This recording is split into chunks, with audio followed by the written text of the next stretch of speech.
마태복음 3장 1절에서 4절 말씀 제가 봉독해 드리겠습니다.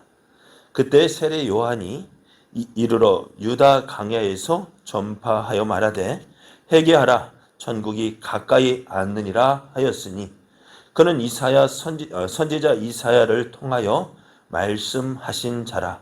일러스되 강야에 외치는 자의 소리가 있어 이르되 너희는 주의 길을 준비하라 그가 오실 길을 곧게 하라 하였느니라.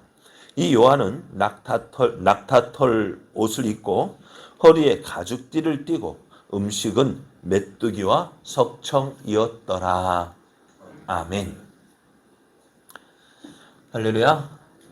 우리와 함께 하시기를 기뻐하시는 하나님의 사랑 안에서 새날이 시작이 되었습니다. 오늘 하루도 우리와 함께 하시며 우리를 통해 하나님의 선하신 뜻을 이루어 가시는 그 하나님을 믿고 의지함으로 하나님의 크신 영광 나타내는 복된 날 되기를 예수님의 이름으로 축복합니다. 오늘 우리에게 주신 하나님 말씀을 통해서 하나님은 하나도 빠짐없이 하나님의 뜻을 이루어 가십니다. 하나님은 하나도 빠짐없이 하나님의 뜻을 이루어 가십니다. 이런 제목으로 하나님 말씀을 증거하겠습니다. 베들레헴에서 태어나신 예수님은요, 헤롯 왕에 의해서 헤롯 왕의 예수님을 죽이려는 그 위험을 피해서 애굽으로 피신을 했습니다. 그리고 그것에서 약 6년 동안이라고 하긴 하던데요. 그리고 예수님께서 그것의 유아 시절을 지내시고 다시 이스라엘 땅으로 돌아올 때에 어디로 가셨느냐? 그래서 예수님을 부를 때 나사렛 예수라고 부르는데요. 이 나사렛 예수라고 부르는 것 역시 그냥 되어진 것이 아니라 오늘 마태는 예수님을 나사렛 예수라 부르게 되어진 것 역시 선지자가 이미 말씀하신 것이라고 했습니다. 그래서 그 성경이 어디인지 모르지만은 그러나 분명한 것은 이것을 마태가 기록했고 또 성경이 그것을 인정했다는 것입니다. 그래서 이런 모든 것 하나님의 뜻을 이루어가는 사실을 우리가 말씀하고 있어요. 하필이면 왜 나사렛일까? 나사렛이라는 동네는요, 모든 사람들이 부러워할 만큼 부유하고 화려한 동네가 아니라요, 오히려 가난하고 천박한 지역으로 인식이 되었습니다. 그래서 나사렛 예수라고 이 말을 하게 되어지면은 야 갈릴리에서 나사렛에서 뭐 선한 것이 나겠느냐? 사람들이 놀리고 비아냥 거리는 그러한 곳이 나사렛이었습니다. 그럼에도 하나님은요, 하나님의 계획, 하나님께서 말씀하신 그 모든 것들을 이루어 가시는 분이십니다. 어떻게 저렇게 맞춰질까? 그러니까 우리가 사람으로는 할 수 없는 일을 하나님은 하실 수가 있습니다. 그리고 오늘 우리도 하나님의 뜻을 이루어 갈 때 어떻게 해야 될까? 오늘 내가 있는 이 자리에서 내가 할 수 있는 일에 하나님께서 주신 능력으로 그 일을 감당할 때에 하나님의 크신 영광을 나타낼 수가 있습니다. 다른데 큰 데에서 큰 일 해야지? 아니요. 내가 있는 곳에서 시작해야 됩니다. 지금 내가 있는 이곳에서 하나님의 뜻을 이루어야 합니다. 그래야 할 때 하나님께서 그 사람을 통해서 영광을 나타내십니다. 자, 우리를 구원하시기 위해 유대인의 왕으로 예수님을 보내신 하나님은 계속해서 일을 하십니다. 오늘 본문에는 예수님께서 유아 시절을 뛰어넘어서 이제 공생애를 시작하기 약 6개월 전에 이야기가 기록이 되어져 있습니다. 예수님께서 공생애 시작하기 6개월 전에 강야에서는요, 외치는 자의 소리가 있었습니다. 회개하라 천국이 가까이 왔느니라 라는 말씀이었는데요. 이 말씀을 전하는 사람은 세례 요한이었습니다. 왜 세례 요한이냐? 성경에서 보면 요한이라는 이름도 참 많아요. 그래서 사도 요한과 구별하기 위해서 세례 요한이라 불렀다라고 이야기를 합니다. 그런데 이 세례 요한이 말라기 선지자 이후에 하나님의 말씀을 전하는 그 선지자였기에 많은 사람들이 이 세례 요한에 대해서 관심을 가집니다. 그래서 예루살렘에 있던 종교 지도자들이 이 요한에게 사람을 보내서 야, 네가 누구냐? 너가 혹시 오실 그분이시냐? 메시아냐? 아니다. 그럼 선지자냐? 아니다. 엘리야냐? 아니다. 그럼 네가 뭔데 이렇게 하느냐 할 정도로 사람들이 이 세례 요한에 대해서 관심을 가지고 있었습니다. 그래서 예수님도 이러한 세례 요한의 사역에 대해서요, 마태복음을 보면은 마태복음 11장 7절에 11절을 보면은 이 세례 요한에 대해서 이렇게 말씀하셔요. 너희가 무엇을 보려고 광야에 나갔더냐? 바람에 흔들리는 갈대냐? 그러면 너희가 무엇을 보러 나갔더냐? 부드러운 옷 입은 사람이냐? 부드러운 옷을 입은 사람들은 왕궁에 있느니라. 그러면 너희가 어찌하여 나갔더냐? 선지자를 보기 위함이냐? 옳다. 내가 너에게 이르노니 그 사람은 그는 선지자보다 더 나은 자니라 하고 예수님께서 세례 요한을 인정해 주십니다. 그리고 이 세례 요한이 이사야 선지자를 통해서 약속된 주의 길을 예비하는 자라고 말씀해 주셨습니다. 그래서 지금 세례 요한은 예수님 앞서서 주의 길을 예비하는 자로서, 그러니까 예전에 왕이 지나 행차할 때에 그냥 딱 닥쳐서 왕이 행차하는 것이 아니라 그 전에 먼저 사람들이 그 땅이 어떤지, 어떻게 어디로 행차해야 되는지 살피고 주위 사람들에게 알리고 준비하였는데 그 일을 누가 지금 세례 요한이 하고 있다라는 것입니다. 그리고 또 오늘 본문에는요, 세례 요한의 사역에 대해서 이야기를 합니다.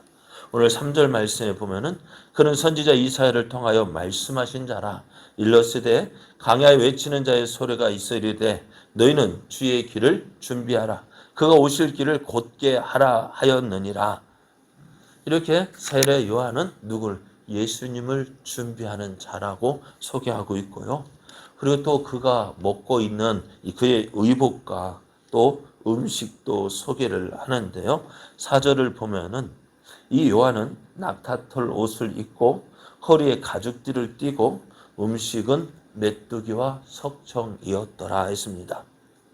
요한이 입은 옷은 낙타털이었고요. 낙타털 옷을 입었고 허리에 가죽띠를 띄었다 했습니다. 그런데 이 모습이요, 사람들은 이 모습을 보면서 성경의 구약 성경의 한 인물을 떠올리게 됩니다. 그 인물은 누구냐면은 바로 엘리야입니다. 열왕기하 1장 8절을 보면은 이 엘리야의 모습에 대해서 이렇게 이야기합니다. 그는 털이 많은 사람인데 허리에 가죽띠를 띄었더이다. 그랬더니 그는 디셉 사람 엘리야로다. 그러니까 지금 세례 요한의 모습을 보면서 낙타 털옷을 입고 또 허리에 가죽띠를 띈 그 모습은 구약 성경에서 보여주었던 엘리야 선지자의 모습이었다는 것입니다. 그래서 지금 요한의 모습은 성경에서 예수님 오시기 전에 먼저 보내기로 한 그 엘리야의 모습을 말씀해 주셔요. 그래서 예수님은 마태복음 11장 13절 14절을 보면은 이렇게 말씀하여 모든 선지자와 율법이 예언한 것은 요한까지이니 만일 너희가 즐겨 받을진대 오리라 한 엘리야가 곧 이 사람이니라 했습니다. 그래 하나님은 그 예수님께서 공생의 시를 시작하기 전에 오시고 되어진 일들을 미리 말씀하셨고요. 또 공생애를 시작할 때가 되었을 때에 하나님은 바쁘게 움직이셨던 것 같아요. 그 이유는 메시아가 공생애를 시작할 때 나타나야 할 일들이 있었기 때문에 그래요. 무엇이 있어야 돼? 가장 먼저는 외치는 자의 소리가 있어야 됩니다. 또 오리라 한 엘리야가 나타나야 합니다. 그런데 그 사람이 누구입니까? 바로 세례 요한이었다라고 말씀합니다. 하나님은 하나님의 뜻을 이루기 위하여서 세밀하게 준비하십니다.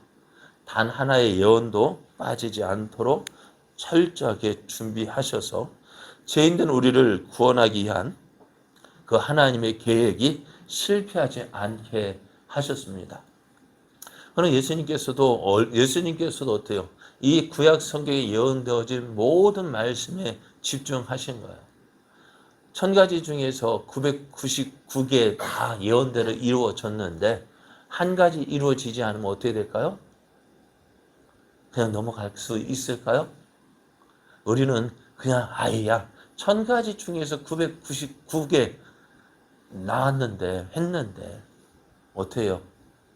그 하나 그런데 그 하나가 이루어지지 아니하면은 어떻게 될까요? 그분은 오시기로 한 메시아가 아닙니다. 1000가지라면 그 1000가지가 다 이루어져야 합니다. 그러니까 예수님께서 숨을 거두시기 전에요. 무엇을 하셨을까요? 숨을 거두시기 전에 뭐라고 하셨을까? 다 이루었다 하시기 전에 내가 목마르다. 이제 우리말 표현대로 이제 돌아가시고 꼴깍 하기 전에 왜 그 말씀하셨을까요? 그 말씀이 이루어져야 하거든요. 그 말씀이 이루어져야 그 말씀 내가 목마르다 한 그 말씀까지 그래서 심포도 좀 마셔야 그 예언의 말씀이 예수님에 대한 모든 예언이 이루어지는 것입니다. 그래서 하나님 이렇게 하나님의 뜻을 이루게 하여서 세밀하게 일하십니다. 이런 하나님의 손길에서 이러한 손길에서 이제 벗어날 하나님 택함 받은 하나님의 사람은 아무도 없어요. 나는 버림받았어? 아니요. 버림받지 않았어요. 그러니까 여인이 그 젖 먹는 자식을 어떻게 잊을 수 있어요? 없어요? 없죠. 그런데 그들은 혹시 잊을지라도 여인은 젖 먹는 자식을 혹시 잊을지 몰라도 하나님은 그를 잊지 않겠다고 하셨습니다. 손바닥에 새겨 놓으셨다 하셨습니다. 그만큼 우리를 사랑하시는 분이십니다. 그래서 오늘 우리의 구원을 위해서 누가 일하셔요? 하나님이 일하시는 거예요. 내가 실패해도요? 누가 이루시는 거예요? 우리의 구원은 내가 이루는 것이 아니라 누가 이루는 하나님이 이루시는 거예요. 그러니까 우리의 구원은요. 그래서 전에 말씀드리잖아요. 누가 손잡고 있기 때문에 안심할 수 있어요.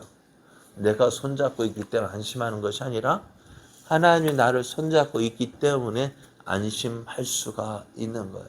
우리의 구원도요. 내가 잘못한 거, 실수한 거, 그런 것 때문에 이런 내가 어떻게 구원받아? 이런 내가 어떻게 하나님의 자녀라고 할 수 있어?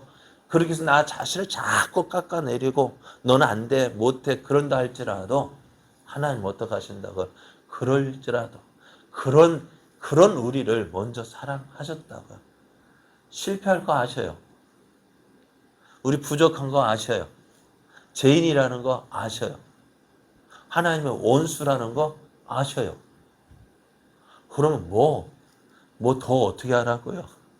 그럼 부족한 거, 연약한 거, 죄인된 거, 하나님 원수된 거 다 알고 어떻게 그를 사랑하셨다고요.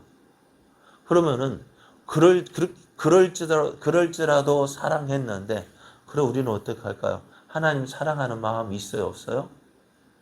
네? 하나님 사랑하죠? 안 사랑해요? 예수님 사랑하죠? 예수님 위해서 살고 싶죠? 그러다가 실수하면 어떨까요?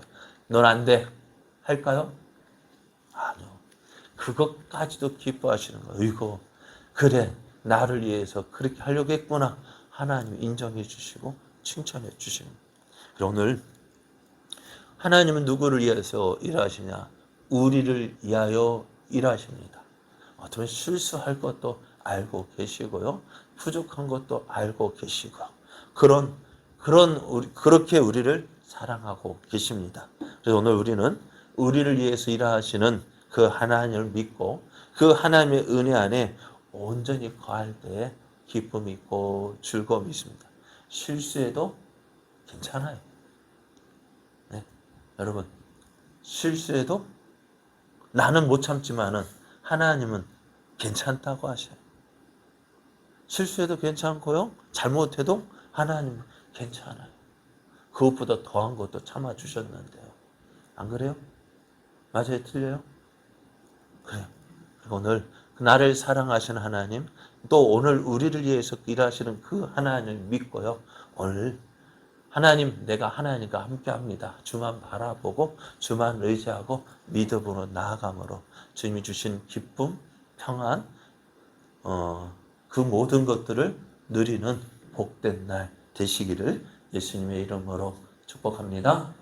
기도드리겠습니다. 참 좋으신 아버지 하나님 감사합니다.